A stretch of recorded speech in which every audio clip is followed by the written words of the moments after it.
Durotan, son of Gul'dan, brother to Gunnar, and chieftain of the Frostwolf clan, is one of the most honorable orcs to have existed. Now, unfortunately, a lot of new players or non-book readers may not know much about Durotan, but he is definitely one of the coolest orcs out there. Durotan was never afraid to voice his opinion when he did not like the look or feel of something, and at all times he always held his people's best interests in heart. It's great to see Thrall carrying over his father's traits and personality despite being raised by a drunk tyrant and not really ever meeting him, aside from the one time that he encountered him in the Timeways. Thrall only heard words of his father's deeds from Drekthar, Grom, Orgrim, or other orcs. There's many unique things about Durotan, but perhaps one of the most notable was his relationship with Orgrim Doomhammer.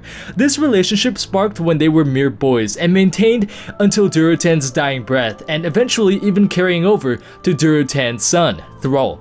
It was a great relationship and a brave move, considering that two orcs from separate clans at the time would never be seen hanging around with each other, let alone having a brotherly bond. Luckily for the two of them, however, the Frostwolves and the Blackrocks didn't really have any issues with each other, whereas if it was a Frostwolf trying to befriend a Shattered Hand or a Warsong, things might be much different considering how different the clans saw certain matters. When they were boys, Orgrim and Durotan were almost killed by an ogre, but were saved by a party of Draenei who not only rescued them, but also took them to Velen, where they were given a bountiful meal and soft beds to rest in.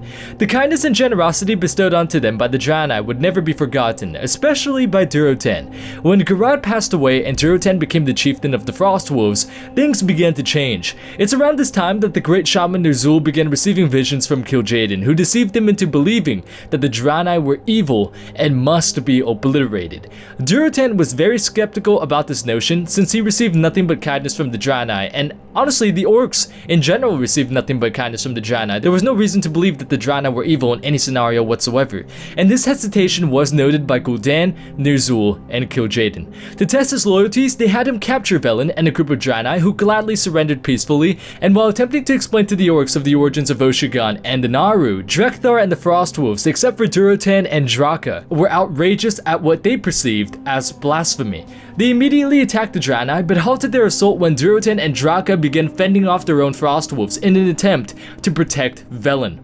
Durotan and Draka ultimately succeeded, and instead of killing Velen, the Frostwolves captured him and brought him back to the Frostwolf encampment. Throughout all of this, the journey back, being imprisoned, Velen was abused and mocked and spat on by the Frostwolves, and although it was its own people who did these acts, Durotan was still shamed and disgusted by it. However, he did not intervene because it was considered sport in orc culture, and there were certain things that, even though he did not approve of, he did not outright stop it because he did recognize the culture of the orcs. To Durotan, the Draenei had not done anything wrong. Quite the opposite. They were still friendly and trying to open up ways to peace despite their people being slaughtered mercilessly by orc raiding parties.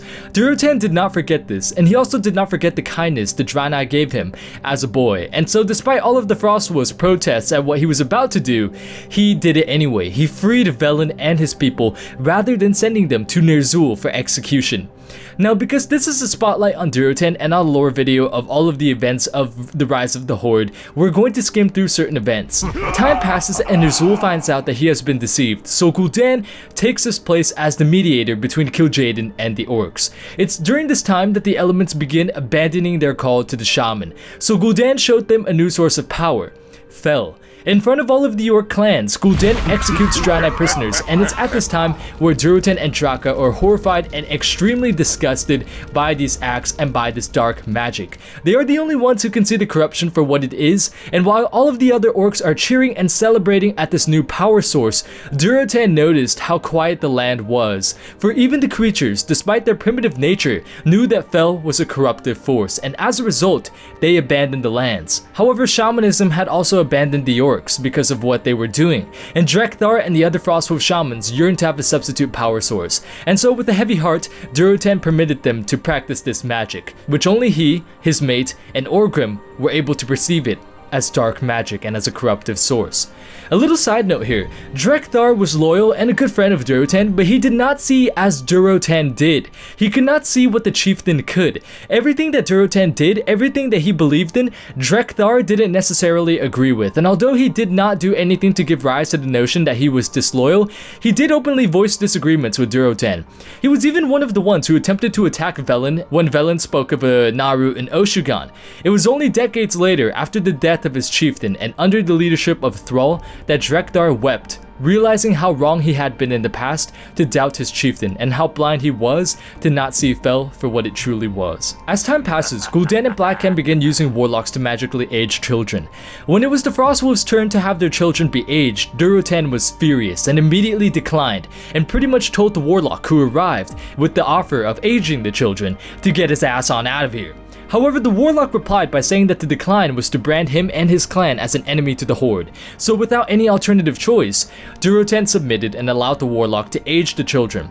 However, when this was done, Durotan grabbed hold of the warlock, and despite the warlock's high status, he nearly threw the warlock from the Frostwolf grounds, threatening even to perhaps kill the warlock should he not heed his warning. As war between the Draenei and the Orcs intensified, numerous Draenei are butchered by the dozens. Gone were the ways of honor and restraint. The Orcs' desecrated corpses mocked the fallen enemies, ran across their own injured without a second glance, and gave into their bloodlust, attacking things that moved and sometimes even things that did not move, such as vandalizing furniture and equipment, just simply for the thrill. Durotan, however, was the only Orc who noticed this, and he was the only Orc who put a stop to it, not wanting the Orcs to lose themselves to a nature of barbarism. Durotan quickly ended any Orcs who began getting carried away with their bloodlust by instantly ordering them to loot what they needed in hopes of supporting the Horde rather than just outright vandalize it or destroy it, and by ordering them to heal the injured Orcs that are still out in the fields of battle rather than desecrating and spitting on the corpses of Draenei. When the time came to drink the blood of Manaroth, Ner'zhul was horrified and disgusted by this act. Quickly he wrote a letter to the only Orc chieftain that he knew would listen to him, Durotan. And to Durotan, this letter only confirmed what he already knew. Fel and Gul'dan had no part in delivering the Horde to a brighter future. Instead, both Gul'dan and Fel played a part in bringing about its downfall. When the Orcs met up at the throne of Kil'jaeden to drink the Fel, Durotan openly stood up to Gul'dan, refusing to drink the blood and refusing to allow his people to drink it, despite possibly being exiled or killed as a result of this decision. This causes Gul'dan to walk towards Durotan and silently threaten him, but Durotan would not be bullied into submission. He held his head high, and despite the already waning tension between the Frostwolves and the other clans of the Horde, Durotan refused to allow his people to enslave themselves for an eternity.